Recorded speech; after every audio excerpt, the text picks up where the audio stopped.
Hi everyone, and welcome back to another episode of Let's Talk Real. I'm your host this night, and here with me is Kelly. Hi Kelly, how are you? Good, how are you? Very good too. So we took a little break, right? It's been a little bit since we've been on the holiday and some other things. So now we're back, and we wanted to kind of give you guys a mid-year housing market update. I feel like that would be important to kind of give you a better idea of where we are and what's trending, what's not trending, what's true on the headlines, what's not so true in the headlines. So you guys really understand what you expect and if now is the right time for you to buy, sell, or not. Again, that's very personal to every person, but we're just going to give you the numbers, the statistics. That way you can make a more educated decision at that point. So, and that's going to be our topic of the day. As usual, though, we're going to do our myth of the day first. And Kelly's going to lead us in this one. So, go ahead. Okay, so hi everybody. So our myth this week is a lot of people feel as though interest rates are too high, quote unquote. Yeah. And they really aren't. One of the main reasons why a lot of people think that is because they got so low when the government needed to make money. They got so low in 2020, 2021, and then come 2022, they spiked, they more than doubled in a few months. Yeah. Versus gradually increasing. We would have eventually been at this stage, but because they went up so quickly, it bumped a lot of people out of the market to purchase a house. Yeah. So there's still a lot of people stuck on 7% interest rate. It's so high. It's really not. It's actually a good market. That's where the market should be. If you look at history of interest rates, interest rates have been as high as 16 to 18%. Yeah. Long ago. We're never going to be that again, but we'll never be back down to that 2 or 3% again. I really don't. They say never, but I find it hard to believe. It's not in the picture at all. That's going to be back. Yeah. It's not. So right now, people need to get used to where interest rates are, and eventually they will. They'll get used to it, and it's a good, stable market with interest rates being between 6 to 7%, which is the average right now. Yeah. People need to understand that now where we at, it is the new normal.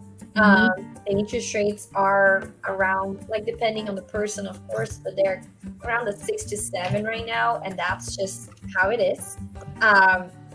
There's always stocks that they may fluctuate slightly down, but we're not talking 2 to 3% difference. We're talking half to 1% difference. So, not something that is significant going to make a change to most people.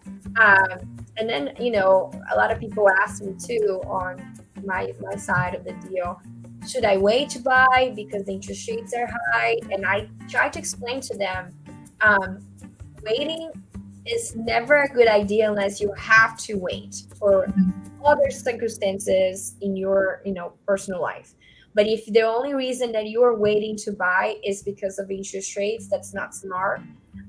Mainly because, again, we are talking about being the new normal, and that's how the rates are. There may be a fluctuation, but let's say they do drop the whole percent that we are being told that is going to be dropping.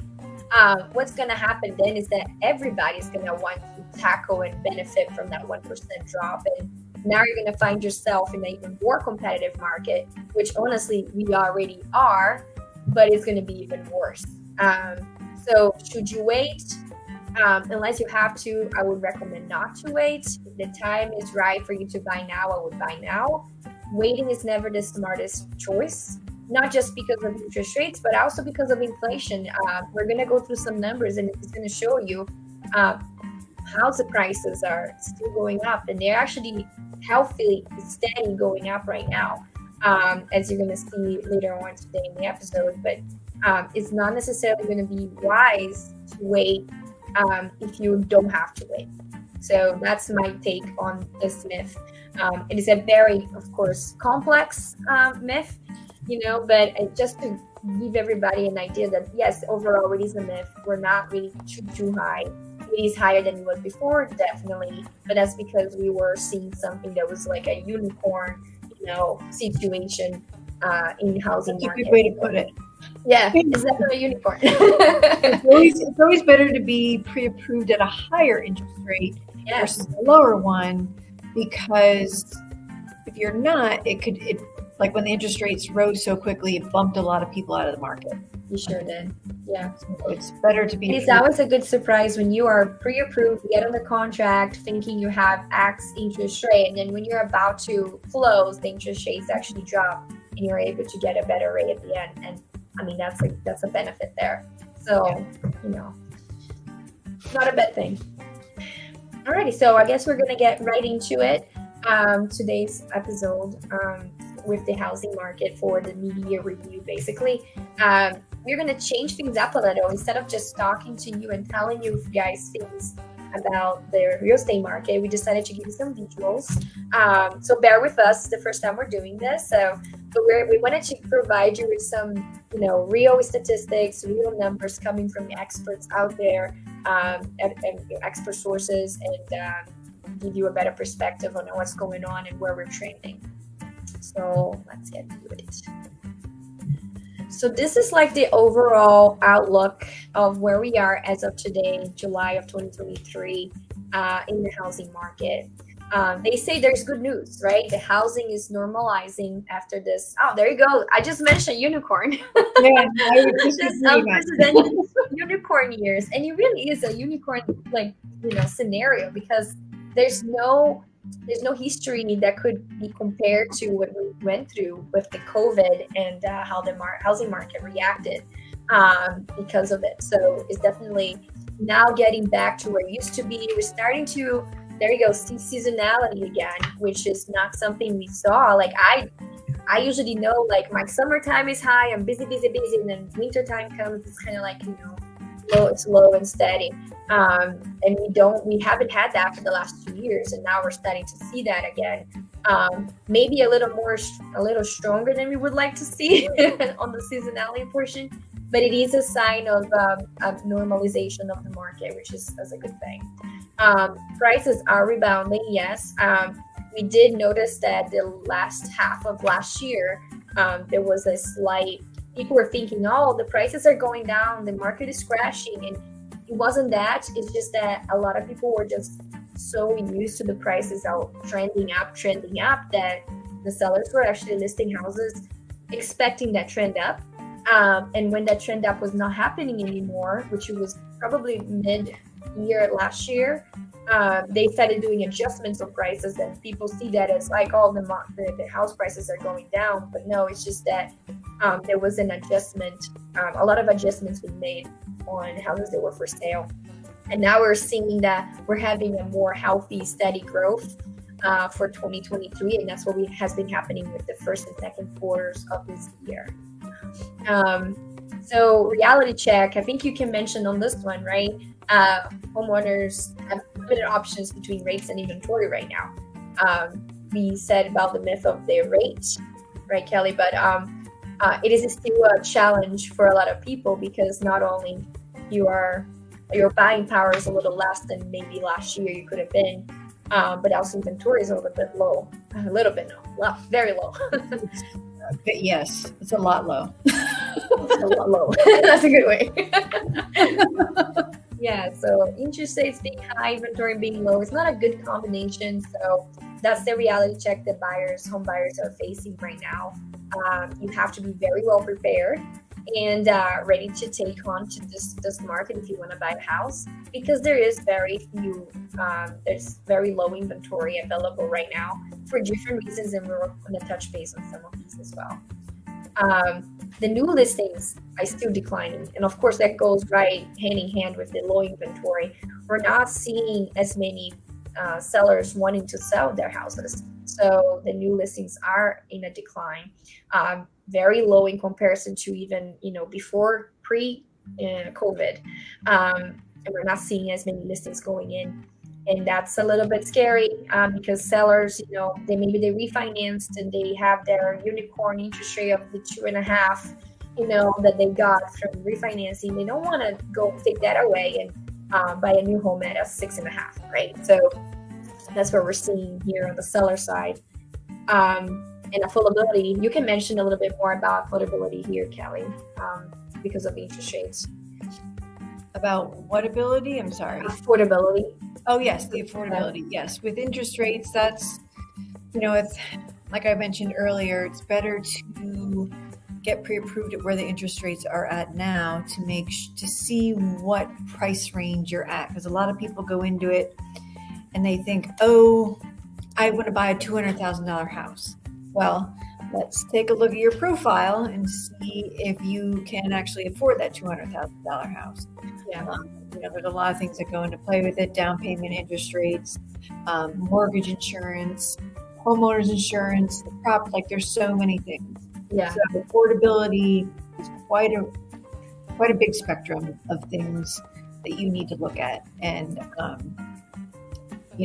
especially with new construction. New construction is not cheap either. Yeah. So I think on the lines of affordability, I know from like working with the buyers that the buyers' first thing they do is go to the major websites, Zillow, Truly, Redfin, Realtor, and they all have those mortgage calculators, estimators, right? Which it can be a good estimation, but it's not necessarily an accurate source. So they see like, oh, I see that a $200,000 home is going to be X monthly payments, but there's so many variables. That monthly payment can vary by almost $300, depending on who are we talking about that is actually buying. And I think the other factor that people don't think about is that maybe in their mind, or is a fact, like I can afford a $2,000 payment. I don't see a problem with that. The bank may not think so because of other factors that come into play. So that's when I hear someone come to me and say, oh, I know I can get pre-approved, this is fine. I already calculated my mortgage. I know I can afford monthly payments for X amount. I'm good. And I'm like, oh, I know. I believe you are. I'm not saying you're not, but the bank may not be in the same page. Right. So yeah, there's a lot of things that go into play with your pre-approval. That's why you should always get your pre-approval first before you start going looking at houses. Because you don't want to say, oh, I can be approved for this, but then you go and you find the house of your dreams, and then you go get your mortgage, and then you really don't qualify for it. So that's and one thing too, like a lot of people like, oh, but I'm just looking. I want to find a house first and then get pre-approved. The pre-approval process, Kelly is able to do it within a day, depending on your situation, but some people may take more than a day. And some houses are not lasting not even more than a day in the market. So if I go and I show you the house, and let's say it's the second day on the market already, they may have a deadline for that same day by 5, and we're looking at it at 3. Do you think you can get a pre-approval in 2 hours if you like that house? Probably not. That's going to be a push. So ideally, you want to have your pre-approval ahead of time. One thing that I started noticing too, which is now becoming, even more important, that you get a pre-approval, not that it wasn't before, but even more now. Some listing agents, some sellers are making a requirement to have a pre-approval emailed to them before they can even approve your showing. I actually ran into that just last week 4 times. So 4 times. So buyers, beware. If you are looking to buy, this is not just me saying, hey, I need you to get pre-approval. No, some houses will not let you get in if you don't have a pre-approval email to them prior showing for approval purposes. So keep that in mind, because the way the market is, the sellers want to make sure that people that are coming through their house are actually able to buy. And it makes sense. That's how it should have always been. But a lot of buyers are just, I'm just curious. I want to see if it works first. That's not how it works. If you are looking to look at a house, you have to be ready to go. And a pre-approval lasts usually 4 months, right, Kelly? From 120 days. 120 days. 120 days. So about that. Like, I did one today. The pre-approval is good through November. There you go. That gives you an idea. So it's not like you have to buy a house, and a pre-approval is not hey, you have to buy. It's just that you are ready to go in case you need it. If you never use it, you just have to never buy it, it doesn't matter.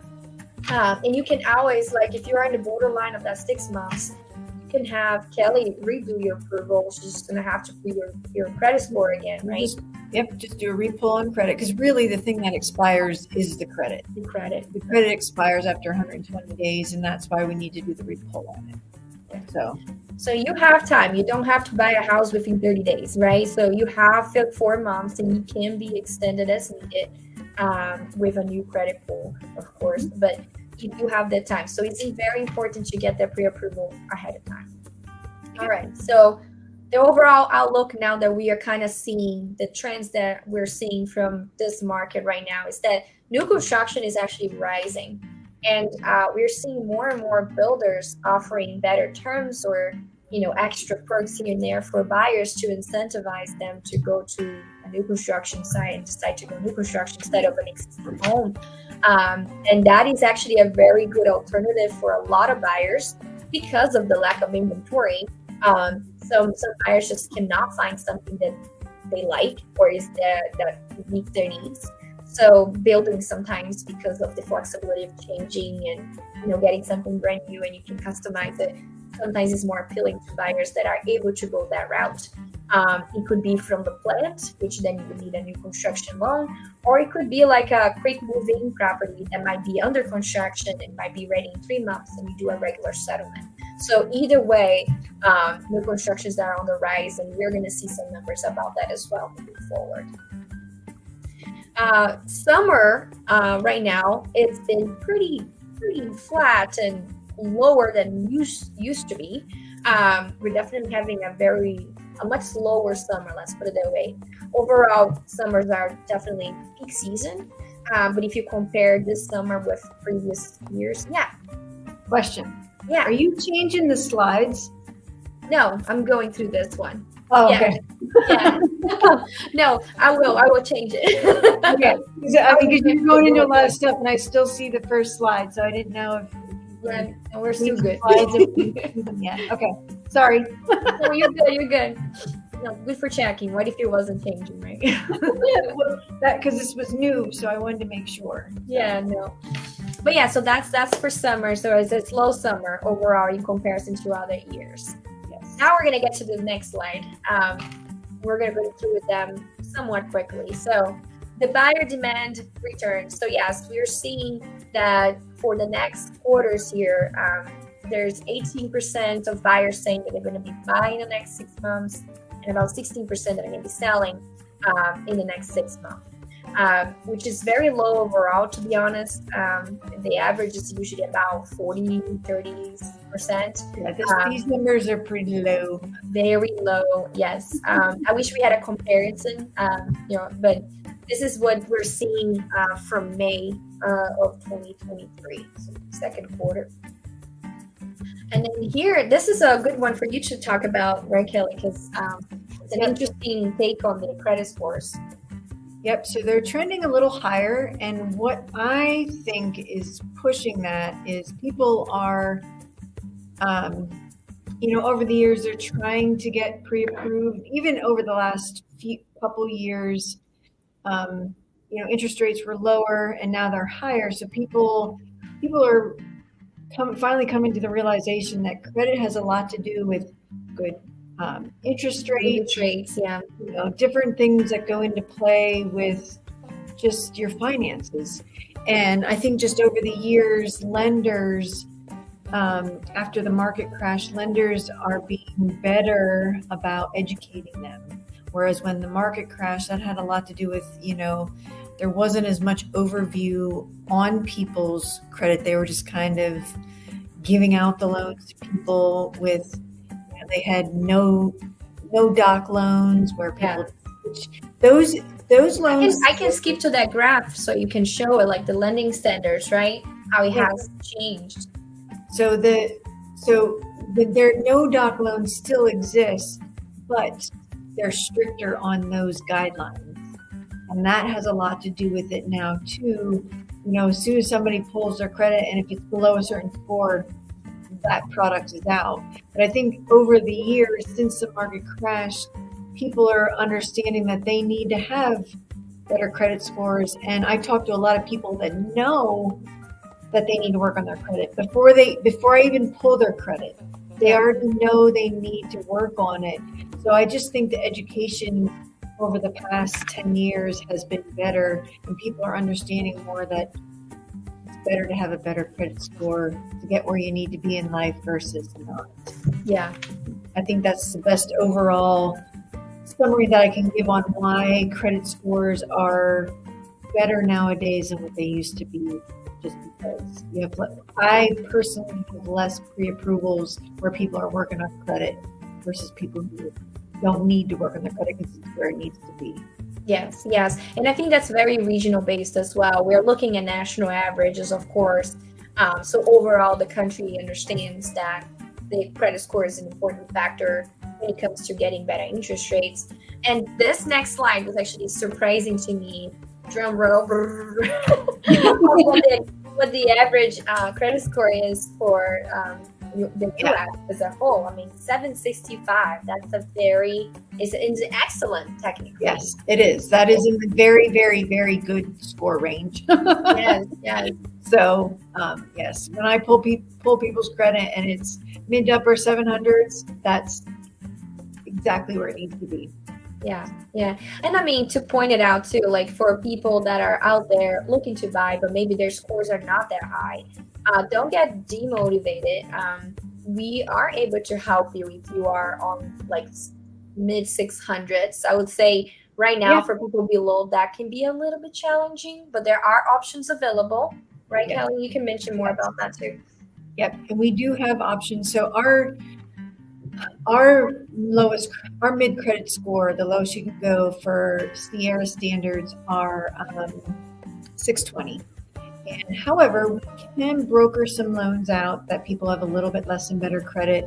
We can go as low as 580. 580. Yeah. Seeing all these numbers.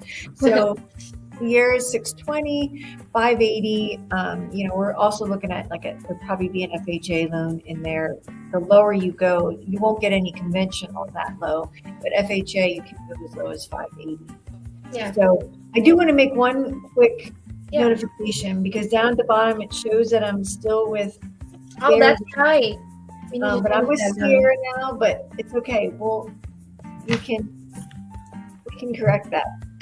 Yeah. I didn't want to make a big spectacle about it because when we started the podcast, I was with Sierra and I made a move. Grass just isn't always greener on the other side, but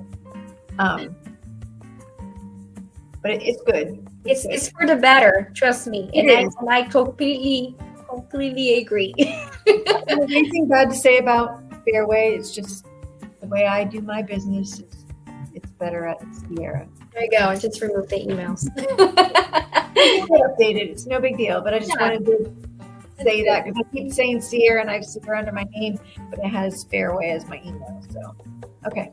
Anyway, so back to the credit scores. I think that pretty much is a good summary with why people's credit is a little bit better now than it once was at one time. My average of people who I spoke to back in 2003, 4, and 5, their credit scores were much lower. My average of lower credit scores was much higher. So and we were talking about the myth and how we should consider the current interest rates as the new norm. I have this slide. There it is. The new normal. Yes. Yes. So that you can see there. Is there? Okay. Yep.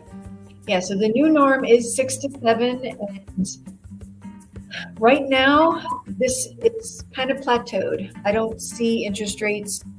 They keep telling us that they're going to go down, but I don't see it. Has not happened. So when people call me and ask me where interest rates are, I say between 6 to 7, give or take. Everybody's situation is different. If you're the higher the loan amount, you are going to have a little bit higher interest rate because the higher the loan amount, it's more risk. So that's why the interest rate tends to go up a little more with higher loan amounts, even if you have really good credit. That's just the way it is. But between 6 to 7 is a great range right now. And that's kind of been where it's been all year. Like this is not. Yeah, this is since October 2022. So it kind of shows you. Yeah, it fluctuates slightly. We're talking maybe fluctuation of close to point, like a 3/8 of a percentage. And rates changed every day and sometimes a couple times a day. Yeah. So, I mean, that's just the way it is. We had yesterday, or no, it was today, we had a market update and rates got better. But on Friday, we had a market update and rates got worse. So they change all the time. Yeah, it's like the stock market. Yeah, always fluctuating. Yep. Yeah, maybe you can read here this comment about the chief economist, Lawrence Yun. Yes. So the steadier the rates, because people get used to the rates being where they are, like I said earlier, I think right now there's not a whole lot in the market, but I think eventually people who have those low interest rates, they have them for a couple of years, so they don't want to leave their house. They don't want to move out because they have a 2 or 3% interest rate. Why do they want to move out of their house now? But the majority of those people, they're not in their forever home. So a lot of people refinance because that was, why not? Like, why not? Let's save a few thousand in a couple of years. Correct. So as the rates stay steady, we will start to see people be like, okay, I think I'm ready to, when they don't see the interest rates moving between the 6 to 7%, it gets consistent. People are used to it. Once people are used to that and they know that that's where the market is, we'll start to see more homes being put up for sale and people starting to move out. That's my prediction. I really think it's a true thing. I just think because most people refinance or move out of their house within 3 to 5 years of purchasing a house. Yeah, majority. Yep. Or refinancing. So, and that's where we're finding yourself. People did refinance, got super low rates, and now they have the cold feet of selling it because they don't want to get into a new mortgage where the interest rates go from 2.5 to 6.5. And of course, they cannot afford a more expensive home. Maybe we don't know, but everybody's different. But maybe they cannot afford what they would like to afford because of that huge difference in interest rates. Yeah. So that's a big factor of why we're struggling with the inventory being so low right now, is the lack of people willing to sell. And that year range that I gave, could be higher because maybe a lot of those people who have that lower interest rate, maybe they just want to keep kind of buying down their mortgage. So when they sell to buy the new house, they have more equity. Yeah. So I think that's probably another thing too. So maybe it could be the next 2 to 5 years or 2 to 7 years that we're going to see more of that. Because with having that low interest rate, you can put more down on your mortgage to get more equity, because that's the whole goal of selling your house and using the equity in your house to purchase the new house. Correct. So I just really believe that that's what people, maybe we will have another boom, but I really don't see it happening anytime soon. Yeah, we're not seeing that on the comments and statistics either. So here we're seeing the slide that kind of shows since 2014 the existing home sales. So homes that are not new construction, just existing homes, and we've been pretty steady until the COVID started, and then of course sales spiked up because the interest rates lowered. So everybody was moving, buying better homes, bigger homes, or people that never bought a home are able to buy a home now. So we have that huge increase from January of 2020 up until January of 2022. That's when the interest rates, of course, spiked back up and very quickly. So we vastly started seeing the decline of those existing home sales.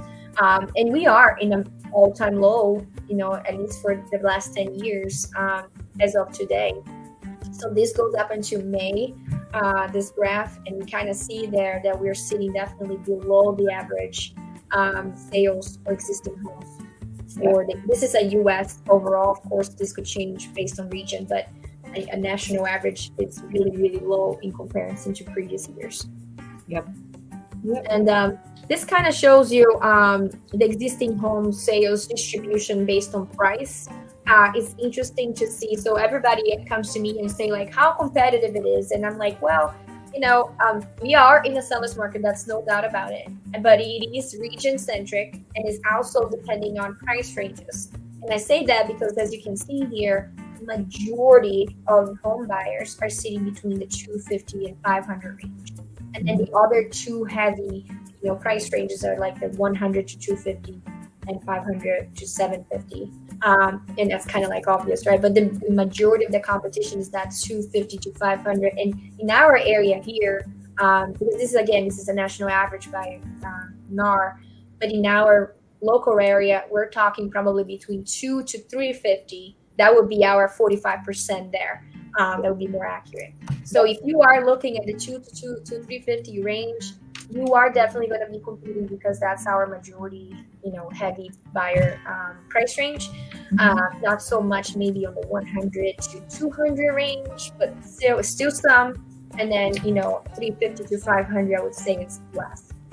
We don't even have too many 700 plus in Pennsylvania, but there are some, and they do not really have much of a competition. It just sits longer too because there's a less pool of buyers. Yeah. So that's for that. So according to Lawrence Yun, the chief economist of NAR, existing home sales activity is down sizably due to the current supply being roughly half the level of 2019. And we did mention this multiple times. And there's different reasons for that. Interest rates is one of them, and sellers not wanting to sell. It's a big one too. Yeah. So here's the months of inventory. So months of inventory, what that means is, like, let's say nobody else put a house on the market as of today, and how long it would take to sell all the current houses that are in the market if no new homes came on. This year shows that the national average as of today is 3. So for a healthy, balanced market to be considered like neither a seller nor a buyer's market, is usually 5 to 6 months of inventory. Which you can see we were pretty good for January of 2016, close to before COVID. And the 2 spiked up from the beginning there. I know it's not showing the years, but that's 2011 and 12, and that was right after the crash of the market. So everybody was buying. It was a booming. So we had, a lot of people bought houses in 2008, 2009. So 2011 and 12, there was very, very big buyers market happening there. So when it's above that line, we're talking buyers market. When it's below that line, we're talking sellers market. So we had a very healthy market for the following years to come. And then based on 2018 to 2020, still balanced market, but more seller side. And then when it came COVID, of course, we are in a very, very, very strong sellers market. So if anybody asks me what kind of market we're in, definitely sellers market. That number 3 there is the national average. That's not the number for our local area. Our months of inventory is actually 1.2 to 1.5 based on different counties here. So we are even worse than that. Yeah. We don't really have enough inventory right now. What comes in the market goes out. We are seeing more days on market for overall properties. I have 2 listings right now. One sold in 2 days. The other one is sitting for a week. So it depends on price range. It depends on area. It depends on a lot of factors. The house itself. But it is still overall a very strong seller's market. Supply improvements, but remains limited. So that's the supply inventory issue that we're seeing. So there were 7.1% more homes for sale in June compared to the same time in 2022. This means that there were 41,000 more homes available to buy on a typical day this past month compared to a year ago. So we do have more than last year. So it shows that the market is starting to stabilize. Still overall very low. If you look historically, but it's still trending towards a more stable market, which is good news. We need more of that. Here's the active listings comparison from 2017 to now. This goes up into May of 2023, if I'm not mistaken. And it gives you an idea of, we always had a lot of months of inventory, so a lot of listings sitting, and being sold. after the COVID started, but month of starting like May 2022, which I said was like mid-year of last year, we saw that kind of go down, and we're in a very, very low trend right now of how many active listings we have in the market day to day.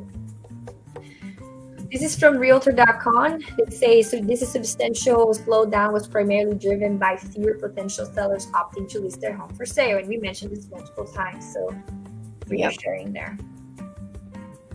Active listings greater than new listings for 13 months in a row. And it's true. We're not getting too many people listing their houses for sale, and we're seeing more and more active listings sitting month to month as well. Again, not as long as used to be, but we do definitely have a decline on new listings comes in the market. You see that we're just as slow as the beginning of last year as of now.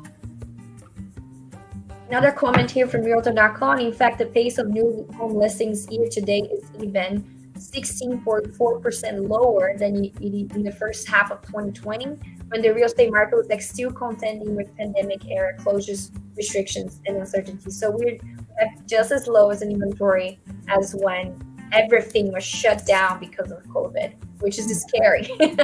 Our inventory is as low as when everybody was inside not doing anything. So we're hoping that this, healthy trend that we're starting to notice continues to pick up, and we're seeing a more healthier and healthier market moving towards the next couple of years. This is a really good visual to show you how little we have of new listings coming in the market. The purple line is to 2023. The orange line is 2020 when COVID happened, and you see the decline in April, which was a month after everything. We're very close. They're my two favorite colors. The orange line in the middle there with April is very close to the purple. Right down. So exactly. And that's when everything crashed and closed and people were not doing anything. And it shows you we're not too far from that. And of course, it picked back up because, interest rates were lower down and people were going back in the market, people were selling. So that's why you see that orange line going healthy, going higher back up. But for this year, we're seeing just an all-time low steady. So not necessarily a good thing, and buyers that are out there are having to be competing. So the better prepared they are, the better it is going to be for them as far as the buying process as a whole. But we do have a very low inventory right now. Demand for home continues to outpace supplies, keeping the pressure on house prices. So despite the very low interest rates, we're still seeing a lot of buyers wanting to buy a home because people need a home to live, and the rentals are crazy right now. Prices are just outrageous for rentals, so people would rather buy a home and be paying towards something for their future than just wasting money away on rentals. And we are seeing that's still a thing, and despite the interest rates being high, which again we said it's the new normal, they still can qualify to purchase a home, and if they're happy with what they are able to buy, that's all that matters in the end. So home prices rebound, reflecting market dynamic. So this is from Realtor.com, listing prices, kind of showing you what buyers were seeing for across the years. I think this starts in 2020, January of 2020, so right when COVID started, and they see that the prices were going up to July of 2022, which, as I mentioned, we did see a decline mid last year, and then people started seeing the decline, so they were like, oh my gosh, the market is crashing. And I mentioned this prior, it was just people adjusting values. They were listing for too high when they shouldn't. So we saw a lot of price adjustments, and that's what you see here, this little decline, which you're reading is not that much at all. And now we are going back to seeing a steady incline starting this year as of January. So the house prices are not going down, guys. I keep getting asked this question, but it's not. Just had a reality check last year. on prices, and now they're just going back up again. So listing price growth reflects market and return of seasonality. So we did mention that we're starting to see some seasonality again, and this kind of points it out. The ins and outs, the curvature, of across the year. So it just kind of shows you the seasonality and the monthly median listing price there, which this is a national average for our areas. Of course, it's very different. Depending on county, even it can vary by $100,000. So I'm not even going to bother talking about this average because it's a national one. This is kind of gives you the same idea of how the market has been getting back to healthy, steady growth. We did see a very, very big incline starting 2021, of course, but then we went back down mid of last year, and now seeing a healthy, steady growth again. And this is with 3 different companies that are, checking on this and tracking on this, so they're pretty much average, consistent across the board. This is the same thing, just a different graph showing you that home price going back up this year.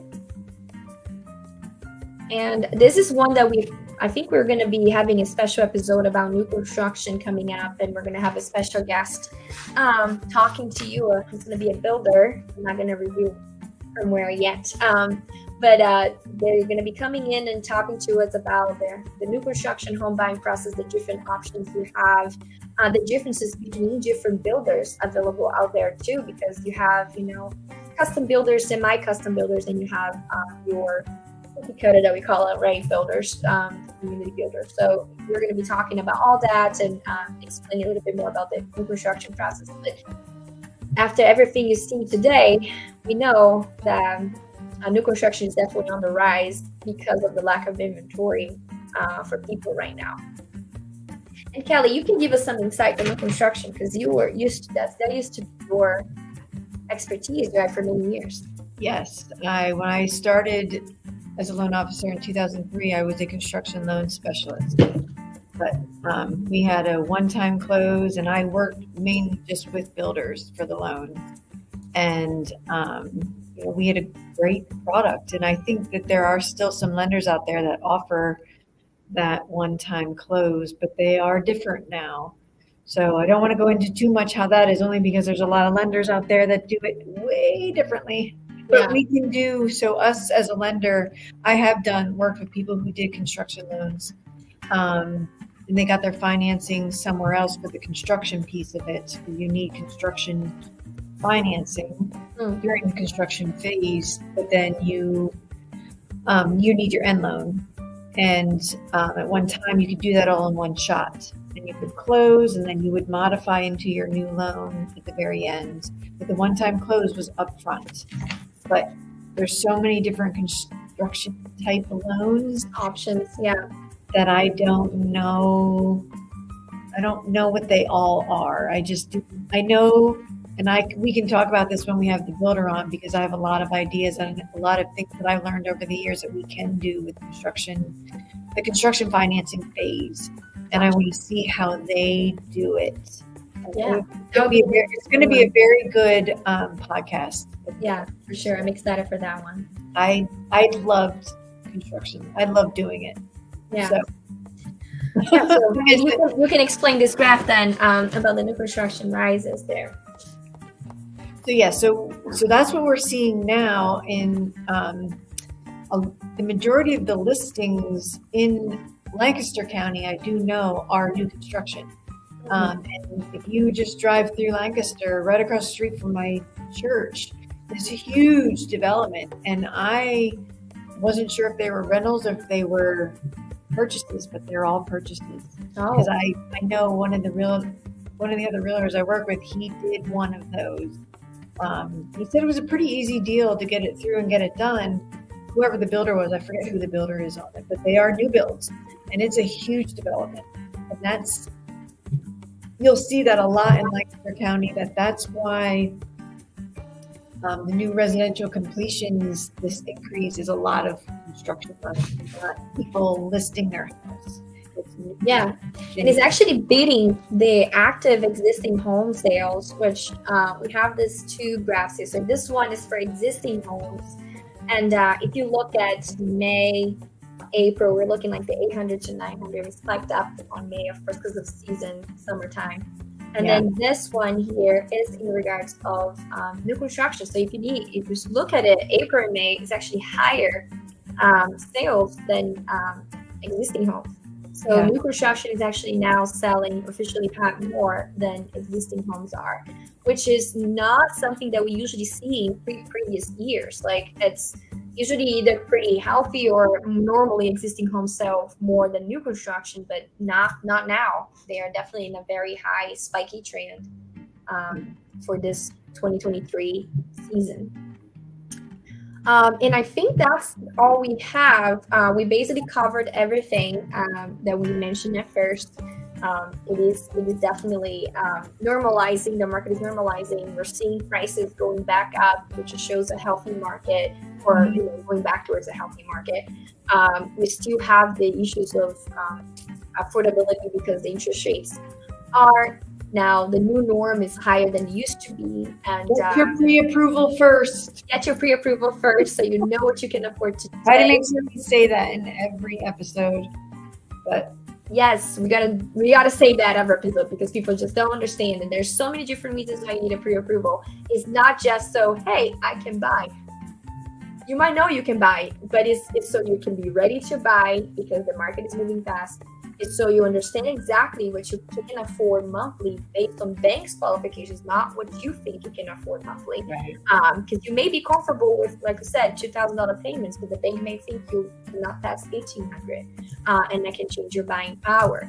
And also because now some sellers and sellers agents are not even authorizing you to see a home without pre-approval in hand. So there's so many different reasons why being pre-approved now in this market is so key and essential and so important. So please call Kelly and get your approval ready right away if that's the right time for you. Yep. Now we mentioned the new construction rise. That's definitely something that we're seeing more and more. It's actually surpassing existing homes, low inventories because of the interest rates and sellers not wanting to list their home for sale. And we are looking at a healthy, steady growth on prices. Again, the prices of homes are not going down, not based on the trends we're looking. So, and that's really it. That's the takeaways of this housing market update. I know we went way over what we usually do, but I feel like it's very good in detail. And it's really easy to do that when you're talking about the market. So, yeah. It really is. And a lot of people are very visual and they want to see numbers, they want to see stats, they want to see, things coming from the experts. So sometimes just us chatting about it might not be enough. I think this would be a good way to kind of, complement what we talk about every episode about the market and actually support it with some facts for the visual people out there. So that's it. I don't think I got any specific questions. Let me just go back in here and see. Oh, I just want to shout it out. Someone put it in here. Remember, don't change for anyone. Be you, be original, be unique. Continue to be amazing. Thank you so much. I don't know if that was for me and Kelly, but thanks for both of us. Yes, thank you. That is so sweet. Stephanie Early stopped by with little hearts. So bye, Stephanie. Hi.